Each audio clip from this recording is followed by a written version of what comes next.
On board Connor's ship, he cooks steak for Alicia. After he leaves, Vida steals a steak and locks Alicia up. Alicia sneaks through an unlocked door and finds herself on the bow of the ship with no way to escape.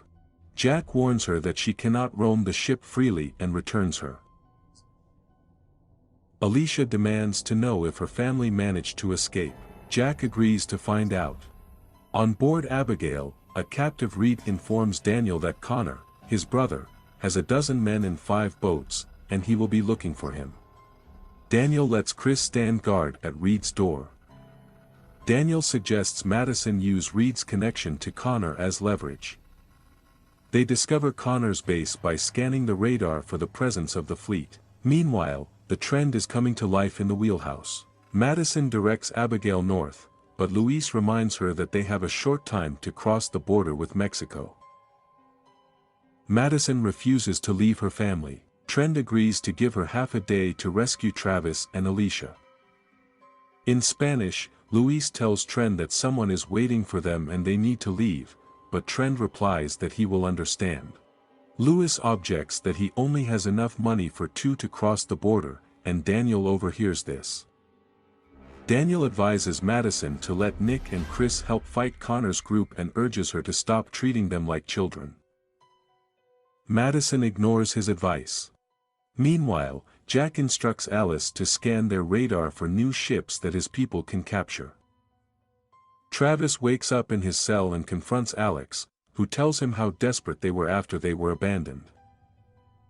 That she had to euthanize Jake on a raft, and also that she was the one who informed Connor about Baby Gale and offered to capture her. Back on Abigail, Madison forbids the Trend to send Nick on new errands. C-Trend claims that Nick knows how to survive, but Madison replies that C-Trend has never seen Nick in the throes of addiction and is worried that he is using drugs again. When Jack spots Abigail's approaching airliner on the radar, Alicia realizes that Reed would not have been able to get her family to safety in such a short period of time. Jack admits that Reed sometimes kills passengers after hijacking the plane, and offers to help Alicia find her family. Alicia tells Jack to radio Connor and warn him about a potential vessel. They plan to escape together while Connor conducts reconnaissance on the ship. In his cell, Travis tells Alex that he kept her on the raft because he was afraid Jake might be infected. "You knew how to do the right thing, but you chose something else," she tells him. Travis apologizes to Alex and reveals that he was forced to kill his son's mother, telling her that it cost part of him. Trend notices Connor's fleet moored to the shore and informs Daniel that they have arrived at his base. Reed talks to Chris and pisses him off, but Nick closes the door to shut Reed out. Chris blames himself for letting Reed's group on the ship, but Nick assures him that it's not his fault. Meanwhile, Alicia and Nick find Travis and tell him that they are plotting an escape that night. When Connor radios Abigail, Madison informs him that they are holding Reed and are ready to trade him for Travis and Alicia. Connor agrees. However, after Madison passes out, Chris shoots Reed and declares that he was going to turn. The group finds Reed dead in a cabin with a bloodied face. Madison comforts Chris, who realizes that he has just destroyed all hopes for Travis' safe return. While Travis and Alice are preparing for a prisoner exchange, Reed turns when Nick and Ophelia clean up the blood in his room. Daniel backs Reed up against the wall and throws a hood over his head. Daniel hears a disembodied voice telling him to take his gun. Alicia runs away from Jack while Madison is preparing the Zodiac. Nick wants to deliver Reed, but Madison refuses to let him go. She's leaving with Reed on Zodiac. Nick and Trend watch Pierce through binoculars and notice that Connor has only Travis. Meanwhile, Alicia stumbles upon Travis' empty cell and is attacked by Vida. Alicia knocks her to the ground and locks her in a cell. At the pier, Madison hands Reed over to Connor. Connor's men are freeing Travis. Connor removes Reed's hood and is immediately bitten by an infected Reed. Alicia runs to the bow of the ship and sees Madison and Travis on the pier, but she is cornered by Jack. Jack begs Alicia to stay with him and asks if she really wants to live with people who abandon survivors like Alex. "I'm sorry," she says and jumps into the water. Madison and Travis rescue her on Zodiac and return to Abigail. In a church in Vail de Guadalupe, Baja California, a priest exhorts his parishioners to fight with the dead.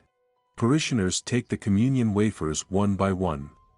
Parishioners are arming themselves in the town square. Thomas arrives in his truck and calls the priest to stop.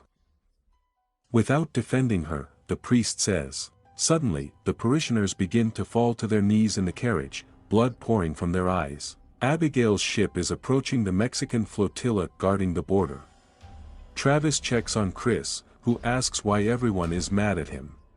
Travis says Madison doesn't believe Reed was infected when Chris shot him.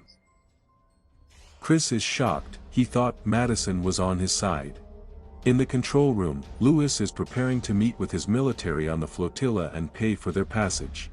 Trend notices the military approaching by boat. Concerned that a second officer is traveling with Lewis's contact, he orders Madison to hide everyone below deck. From the engine room, Madison's group overhears a conversation between Trend, Lewis, and two officers. After the officers insist on searching the boat to make sure there are no infected people on board, the shooting begins. Madison's group goes upstairs and discovers a mortally wounded Lewis lying next to two dead officers. Daniel stabs the officers to prevent them from turning. Lewis begs Daniel not to stab him and hands Ophelia a locket with the face of an owl, asking her to give it to her mother. Daniel throws the locket into the ocean. Luis whispers to Nick while Trend directs Abigail to the Mexican coast. On land with the Trend leads the group to the city of Vail de Guadalupe. In front of the church they find a pile of dead parishioners. Trend notices Thomas's truck and calls his name. The group fights off a herd of infected parishioners. Daniel grabs the infected boy and is paralyzed by the memory of someone holding his neck as a child. Ophelia kills the infected boy for Daniel's sake. Nick sits stunned after killing a young infected girl. Madison is stricken with an infected and is fighting for her life. Chris watches her struggle from a distance of a few steps and does nothing to help. Alicia screams at him and saves Madison herself. The group gets into Thomas's truck and drives off. Trend drove the group to Thomas's gated estate, where they are met by Celia, Lewis's mother. Trend informs her that Lewis is dead. Now he's one of them, talking to Trend. Then he'll find his way back, she says. The maid asks the group to hand over their weapons, to which Daniel responds reluctantly. Trend helps Thomas and finds out that he was bitten. Meanwhile, Alicia accuses Chris of standing on the sidelines when Madison was attacked. He insists that he just froze, but when Alicia pressed him, Chris threatens to hurt her if she tells anyone about what she saw. In the kitchen, Nick tells Celia that Lewis remembered her when he was dying. Celia calmly explains that the dead have always walked among them. The only difference is that now we can see them, she says. Madison overhears their conversation and later warns Celia that Nick is impressionable. Daniel looks at the photograph of the dead posted outside the open-air sanctuary. He notices an owl carved into the trunk of a tree, similar to Lewis's medallion. Celia posts a photo of Luis and explains that his death doesn't bother her because he wasn't shot in the head.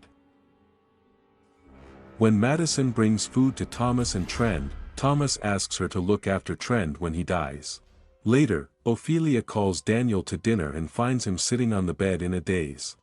When Lissy tells May Madison about Chris' threat, Madison talks to Travis and worries that Chris is sick.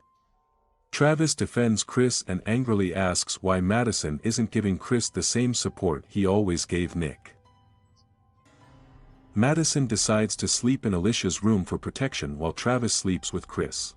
Trend urges Thomas to stop suffering and let go of life, offering to commit suicide so that they can stay together after death. Nick accompanies Ophelia to the sanctuary, where she prays to her mother. Nick sees a carving in the shape of an owl, and he has a memory of a drug den in a Los Angeles church. In this flashback, he sees his friend feasting on a corpse. Meanwhile, Daniel goes for a night walk and sees the boy Juan lowering the dog down the chute leading to the wine cellar. Juan explains to Daniel that he is talking to his mother. Daniel enters the cellar and sees a cell full of infected. Daniel turns to Celia, who explains that they are all family members of people working on the estate. When she prepares 2 wafers for communion, Daniel realizes that she has killed the parishioners with poisoned wafers. She urges him to come to terms with his dead. Celia brings the wafers to Trend and Thomas and praises Trend for choosing to die with Thomas. She leaves the room and locks it with a key. Nick finds Celia drinking wine in the courtyard. "They're not really dead, are they?" he asks. She shakes her head and says that the infected are just something that will come later.